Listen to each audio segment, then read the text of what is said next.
हो जाता है।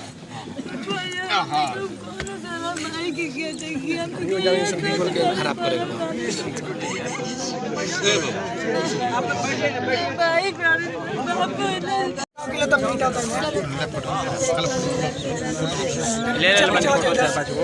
देखना शुरू कर चुके हैं A1 न्यूज़ बिहार। मैं हूं शिवम।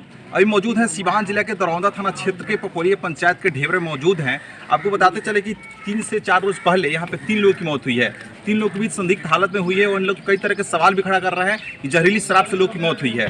फिलहाल तीनों शव को जला दिया गया था, लेकिन प्रशासन आई उसके बाद से कागजी कार्रवाई की, जिसमें 2 के परिजन तो थे कागज पर लिख के दिए कि जहरीली शराब से मौत नहीं हुई। वहीं एक के परिजन खुलेआम बयान भी दे रहे थे जहरीली शराब से मौत हुई है। इसको लेकर लोक जनशक्ति पार्टी के जो अध्यक्ष राष्ट्रीय अध्यक्ष पहुंचे हुए चिराग पासवान जो है ढेबर गाँव में पहुंचे हुए हैं। फिलहाल जो देख सकते हैं तस्वीर, परिजन से लगातार मुलाकात कर रहे हैं और परिजन रोते बिलखते हुए उनके पास आए हुए हैं और क्या कुछ उनके द्वारा कहा जा रहा है आपको चैनल के माध्यम से सबसे पहले एक्सक्लूसिव बतला रहे हैं कि जहां लोक जनशक्ति पार्टी के राष्ट्रीय अध्यक्ष चिराग पासवान जी पहुंचे हुए हैं। ऐसी सीधे लेकर चलते हैं उनके पास क्या कुछ कहा जा रहा है, आइए आपको सुनाते हैं। पिएगा वो मरेगा, पीने वाला मर रहा है और पिलाने वाला सब ऐश कर रहा है। एक पिलाने वाला बताइए, मुख्यमंत्री नीतीश कुमार ने पकड़ के दिखाया हो? एक कोई ऐसा गिरोह बता दीजिए जो मुख्यमंत्री नीतीश कुमार ने पकड़ के दिखाया हो? डॉक्टर इंजीनियर को तो पकड़ लेते हैं, दुल्हन के कमरे में छापेमारी कर लेते हैं, पर एक गिरोह इनसे नहीं पकड़ा जाता। एक कोई ऐसा जो जहरीली शराब का निर्माण बना रहा हो वहाँ पे छापेमारी नहीं होती। क्यों? क्योंकि घूस का पैसा जाता है भैया। महीना महीना नहीं, हफ्ता हफ्ता बंधा हुआ इन लोग।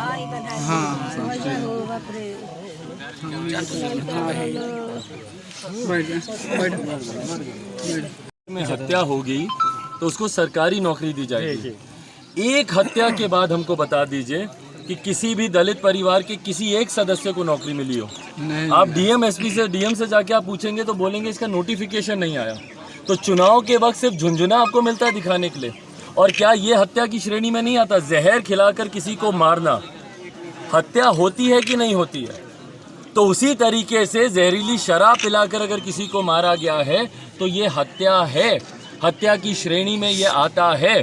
तो जब आपने घोषणा की थी चुनाव से पहले कि अगर किसी की हत्या होगी तो सरकारी नौकरी दी जाएगी, तो आज दीजिए सरकारी नौकरी मुख्यमंत्री जी। और नहीं तो जनता समझ रही है फिर आपकी बातों को कि चुनाव के वक्त आपके स्वर अलग होते हैं और चुनाव के बाद आपके स्वर अलग होते हैं। चिन्ह छोड़ जाता है तो जितना कुछ उन लोगों ने लिखवाया है अपने मन से, उसमें भी सीना में दर्द, उसमें पेट में दर्द, जो जहरीली शराब से ही होता है।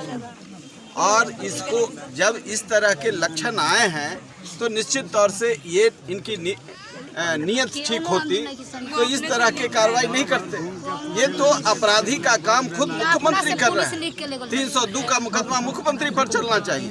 इन गरीब परिवार के लोगों को मारने का कानून के तहत उन पर मुकदमा चलना चाहिए। ये हत्या है, सीरीज ऑफ मर्डर हुआ है।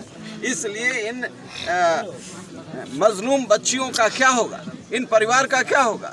इसलिए निश्चित रूप से आज यह दुखद क्षण है और हमारे नेता चिराग पासवान जी संवेदनशील है। ये मानवीय पक्ष है, ये मानवीय पक्ष के आधार पर भी नहीं तो सरकार को तो बिल्कुल थोड़ा सा भी लोक लाज हो तो तुरंत इमीडिएट आना चाहिए और आकर के इनसे पूछना चाहिए सरकारी तंत्र इन लोगों को कैसे महरूम कर रहा है अपने मौलिक अधिकार से। इन्होंने कहा कि हम पैसा देंगे जो लोग शराब से मरेंगे, तो ये छन छन बदल जाता है।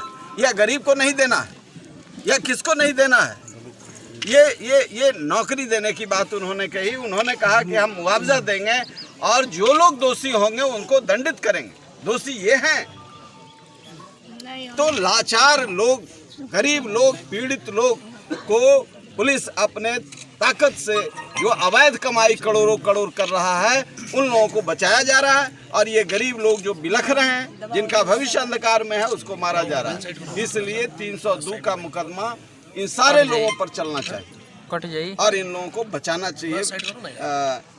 इनके सुरक्षा का भी इंतजाम हमारे नेता माननीय चिराग पासवान जी ने कहा है और हम लोग इसको छोड़ेंगे नहीं। कहीं भी पीड़ित मानवता का जहां सवाल है वहां लोक जनशक्ति पार्टी मजबूती से खड़ा होगा, एक एक साथी खड़ा रहेगा। इसलिए आप लोग भी घबराएं नहीं, पूरे मजबूती से इस संकट की घड़ी में हम सब लोग आपके साथ हैं, पूरी पार्टी हमारी आपके साथ है। और छोड़ेंगे नहीं। सरकार कोई दया नहीं करेगी। यह कानून के तहत है, यह वेलफेयर स्टेट है, इनका आपदा प्रबंधन विभाग है, ये सब लूट के लिए है। इसलिए हम इस लड़ाई को, हमारी पार्टी इस लड़ाई को लड़ रही है और मजबूती से आपके लिए भी ये सब हम लोग करेंगे यदि सरकार असफल हो। घोषणा। बहरहाल देखते रहिए A1 न्यूज़। अगर अभी तक आपने हमारे चैनल को सब्सक्राइब नहीं किया है तो कृपया लाइक और सब्सक्राइब करें।